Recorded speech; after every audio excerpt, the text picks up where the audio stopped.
Have you ever wondered whether you're being wise or foolish in any situation? What are the traits of wisdom compared to foolishness? In today's video in Ecclesiastes, we're going to be discussing that very thing. How can we tell we're being wise, or how can we keep from being foolish? And we'll talk about that when we come right back.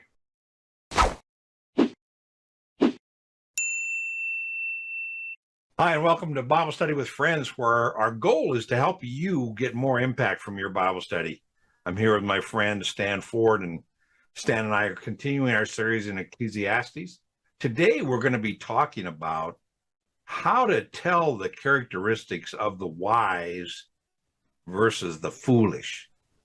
Sometimes in life, I'm not sure I'm being foolish or I'm being wise. And this little section of verses, we're going to go in chapter 10, we're going to go from verse 1 down to verse 15, looking at this very thing of the contrast between wise living and foolish living, and hopefully get some rules of thumb to live by. You ready to get into this, Stan? I am, Lynn. All right, we're going to start at verse 1 with a very interesting verse if we don't complicate it too much. Let's look at this. Verse 1, the statement of kind of the metaphor, okay? Yeah. And it says, so a little foolishness is weightier than wisdom and honor. In other words, it doesn't take much to ruin the batch. Perfume needed to be pure. Purer the oil, the better the perfume would smell. And you get a dead fly in there, he can spoil the whole batch of perfume. Yeah.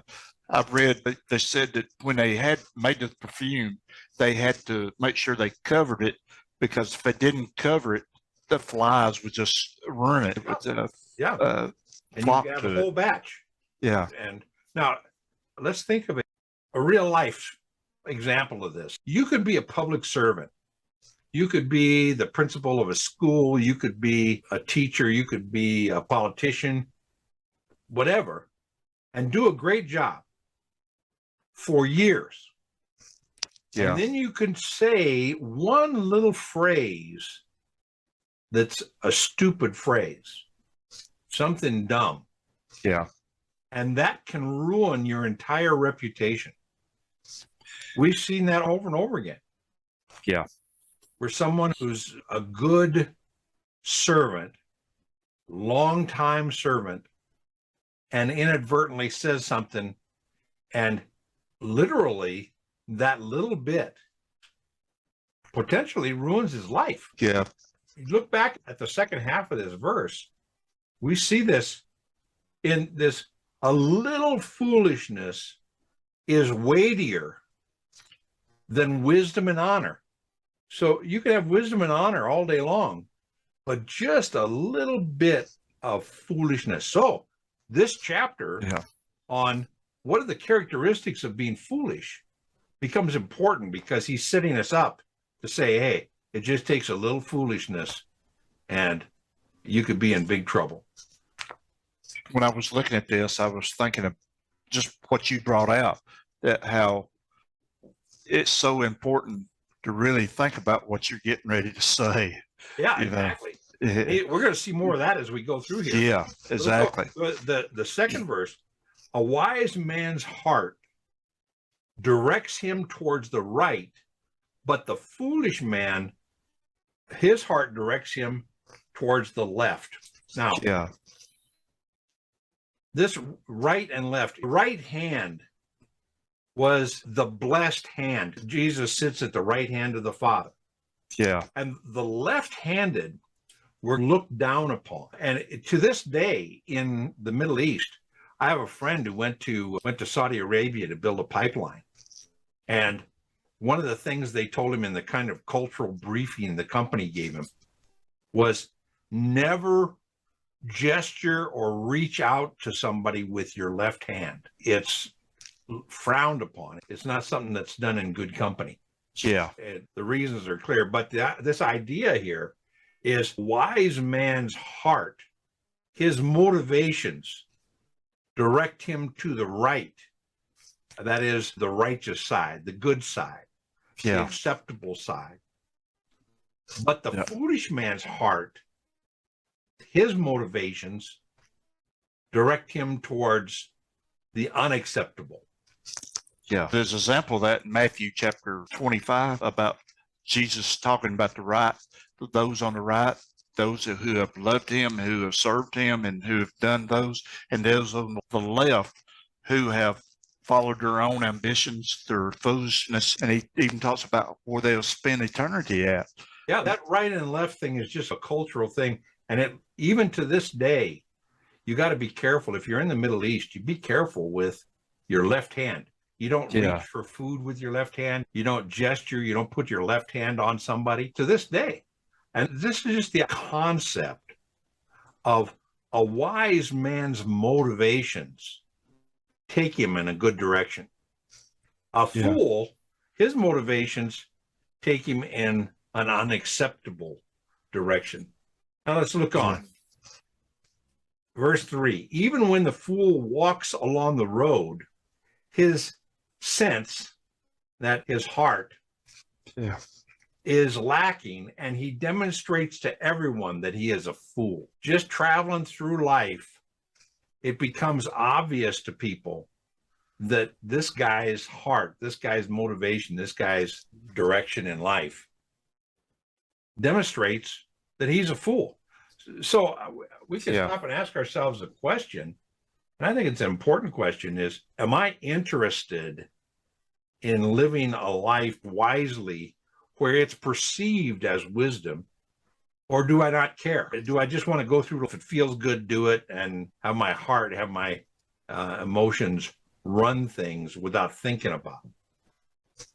And that's an interesting question, because there may be those of you even that are satisfied with living a foolish life.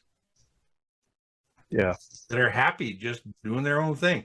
And when they walk down the road, it's obvious to people that they're really being foolish. I was thinking, verse 3, when he's walking down the road, it's almost like he's walking and doing the right thing, but at the end, the foolishness still comes out. This idea of walking along the road, we've talked about that throughout the whole scriptures. This idea of walking in the way, walking on the right path.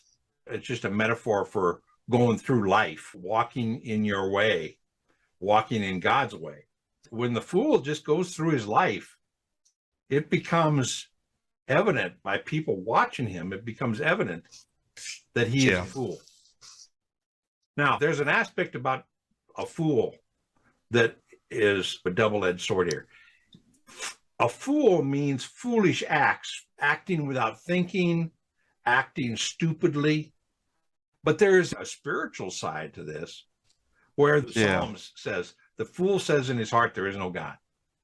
Now, that isn't just denying the existence of God. That's denying God in my life. We talked about the natural man. The natural man is the man who does not have God in his life. And that's the fool. So one of the aspects of this is, are you walking in foolishness, both natural foolishness in your actions, but also in spiritual foolishness of trying to go through life without God, without a relationship with him? So we go on. Verse 4, 5, and 6 is interesting. Probably into 7 also. But let's look at this. Now he's bouncing back and forth between wise and foolish.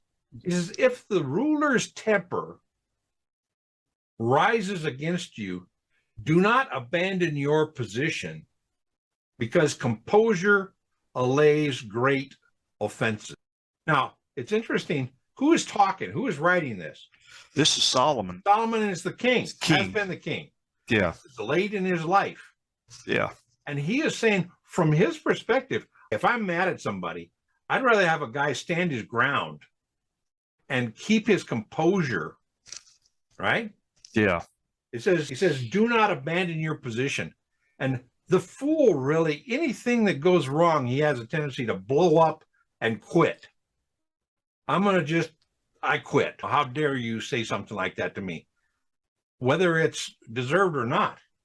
Whereas a wise man has a tendency to stay, hold his position, even if he's wrong.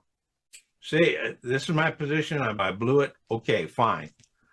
But that's the way to handle a ruler, a boss who is upset at you.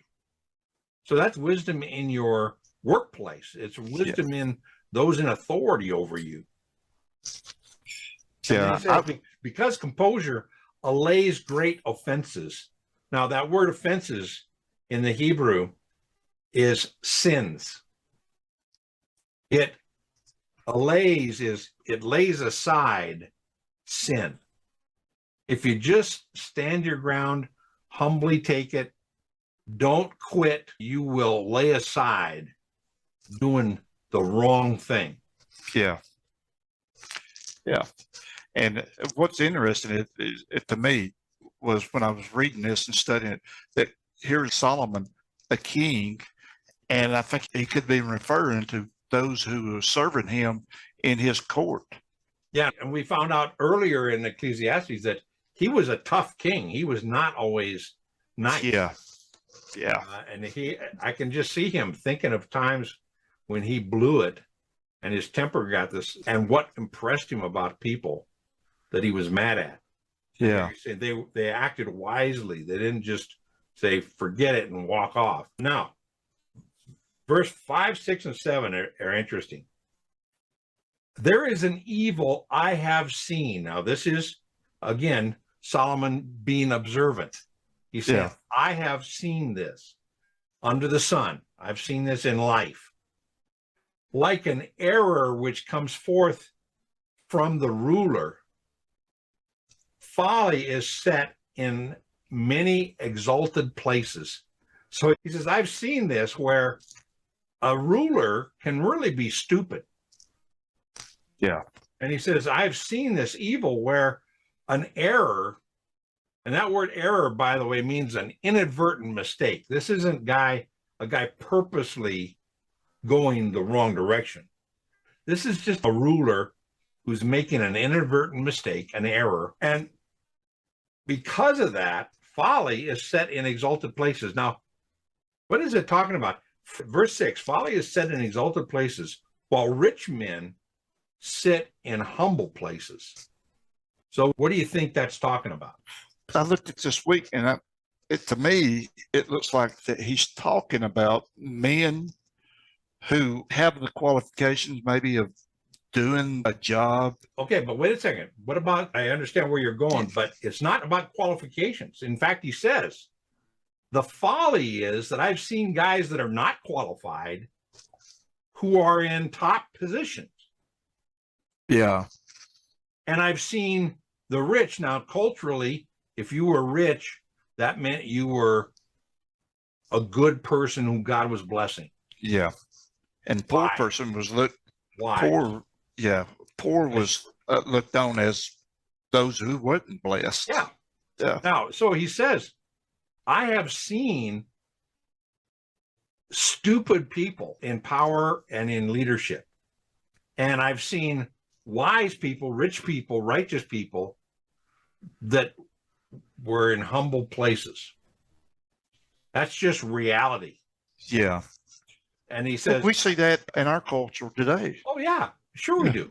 Yeah. All the time. You look at a CEO sometimes and you go, how in the world did that guy get to that place? Yeah.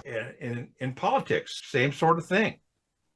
And he is an experienced king, and he's talking about, I have seen this from the ruler. He appoints guys that aren't qualified. Folly is set in many exalted places, while rich men sit in humble places. I have seen, this is again, he says, I have observed slaves riding on horses and princes walking like slaves on the land. Now, this goes back to an incident. If you remember in the book of Esther, You Yeah. remember when Haman was being hateful to Esther's uncle, Mordecai, and Yeah. one of the punishments was to have Haman walk in front of a horse that Mordecai was riding, because leading a horse was a slave's job, and riding on a horse was an exalted position. And he says back in this verse that he has seen, again, this folly of incompetence leaders. And I've Yeah. seen guys that should have been exalted weren't, and slaves in positions of authority. Yeah. Yeah. Solomon's very unique in the way he's describing these rulers. And he's doing it from his experience, and he's making it clear because he keeps saying, Yeah. I have seen, I have done, I have seen, Yeah. I have observed. He says that over and over again. And here he's been a king, and he says, even as a king, I've been one of these rulers that because of my folly, incompetent guys were in leadership position and competent guys weren't. Yeah. And he says that's a fact of life, that other people's foolishness can affect your standing. And Yeah. he goes on in verse 8 down to 11. There's a bracket here of a snake bite, and it's in verse 8 and verse 11. It brackets this, talking about the accomplishments in your life, that you can be a wise person, but if you do accomplishments Yeah. foolishly, they can bite you. Okay. Yeah. Literally. Yeah. That's basically what he's saying. If you act foolishly, even though you're acting and even though you're accomplishing something, if you do it foolishly, it can bite you. And come back and get you. Yeah. He who digs a pit can fall into it. So be careful. If you're digging a pit, you're going to accomplish that. Don't fall into your own pit. And a serpent may bite him who breaks through a wall. I want to break through a wall, but I don't want to do it foolishly without checking the other side of the wall to see if there's a snake there waiting for me to be bitten. Yeah. And he says, and he who quarries stones, if he's not wise in his quarrying, they can fall on him and hurt him. And he who splits logs may be endangered by those. That's like chopping a tree down wrong and having the tree fall on you. Yeah. Yeah. Solomon uses 4 examples here in those verses about your folly, your foolishness. You better be careful about what you do and how you do it. Yeah. Yeah. And then he says the tools you use and how you go about your accomplishments. You can go about your accomplishments foolishly. And it says, if the axe is dull and he does not sharpen it, then he must exert more strength. You get the job done, but you have to work harder instead of smarter. Yeah. Wisdom has the advantage of giving success without this waste of effort that using the poor tools or not preparing your tools. I was thinking, how often do we try to do something in our own wisdom? And like he said here, your axe is dull and it's going to take everything you have to try to do this. But if you use wisdom, that job is going to be a godly wisdom. In my notes right here, I wrote, accomplishments may come back to bite you if not planned. If you're cutting down a tree and you don't plan, it's going to fall on you. If you're quarrying stone, they can hurt you. If you break through a wall, a snake on the other side could bite you. If you do a pit, you can fall into your own pit. So this idea of, if not planned well and continued wisely. So if I'm digging a pit, I don't want to just dig the pit and then ignore it and fall into it, or ignore what's on the other side of the wall that I'm breaking down. My accomplishments, I want those accomplishments to be done and continue to be done wisely. Yeah. See where he's going? Yeah. And he says, wisdom has the advantage of giving success.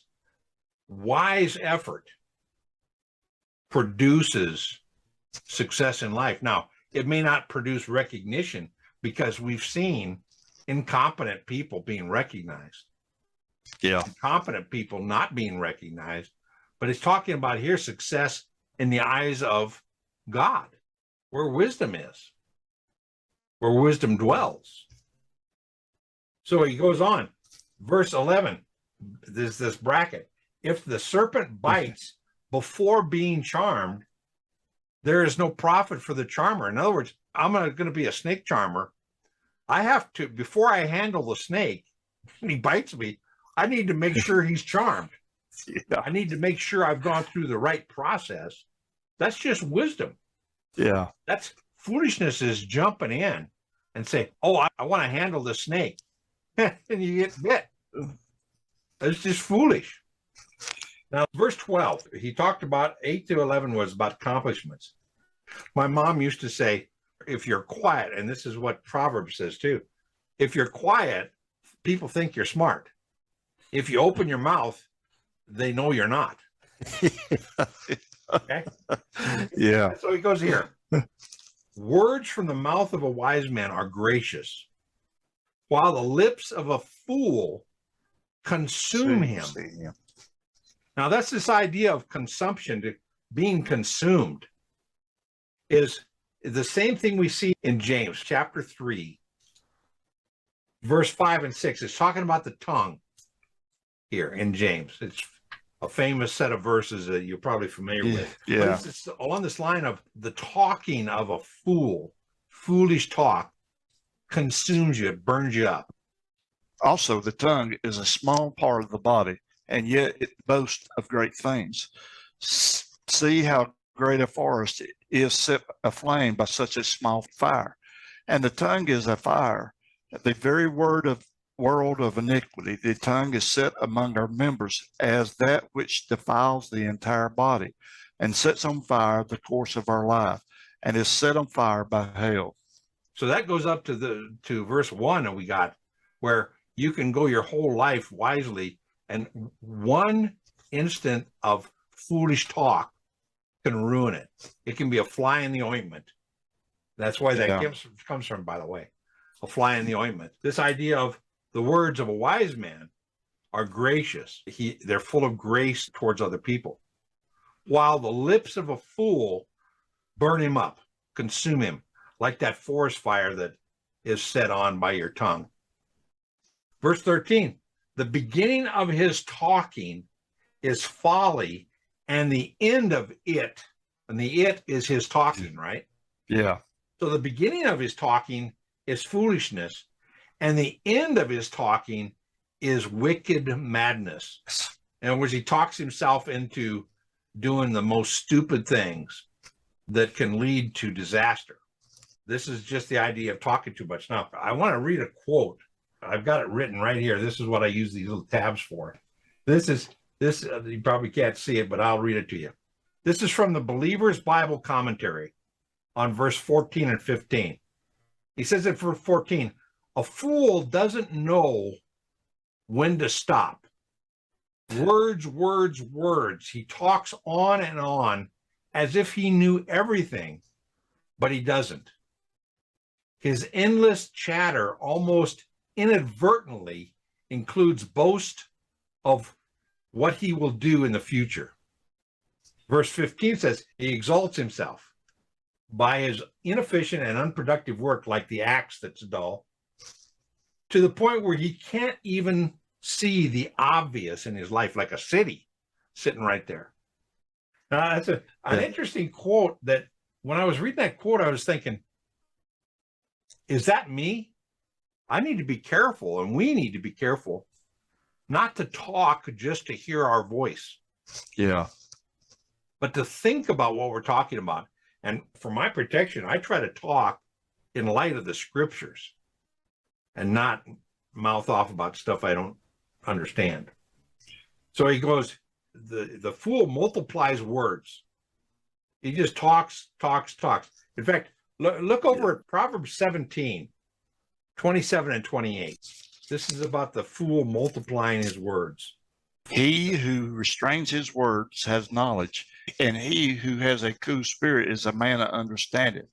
Even a fool, when he keeps silent, is considered wise. When he closes his lips, he's considered prudent. See, that's what my mom used to tell me. If you're quiet and thinking, people think you're really smart. But if you open your mouth, they know you're not. Yeah. So this idea of the fool multiplies his words. No man knows what will happen, and who can tell him what will come after him?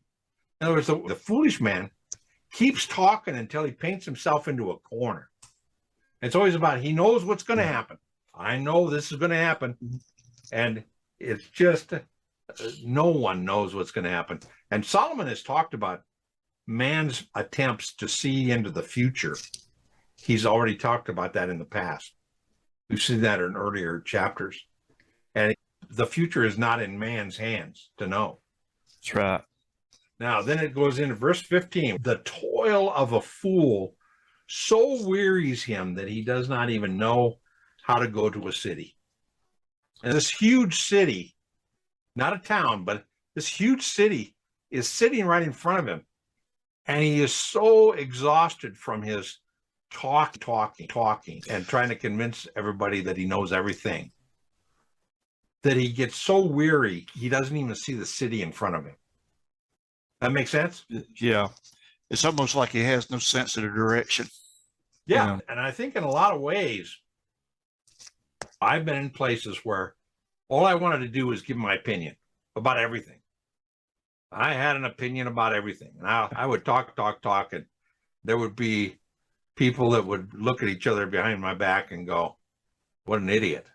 And I need to be careful in my life, and we need to be careful in this section of scripture from verse 1 to verse 15 is so important in asking ourselves this idea of, are we living wisely, prudently, planning our activities, not getting ahead of ourselves, keeping silent, not blowing our top when someone like the ruler, our boss, criticizes us, but having composure. You see where that's going? Yeah. And so we can ask ourselves some tough questions.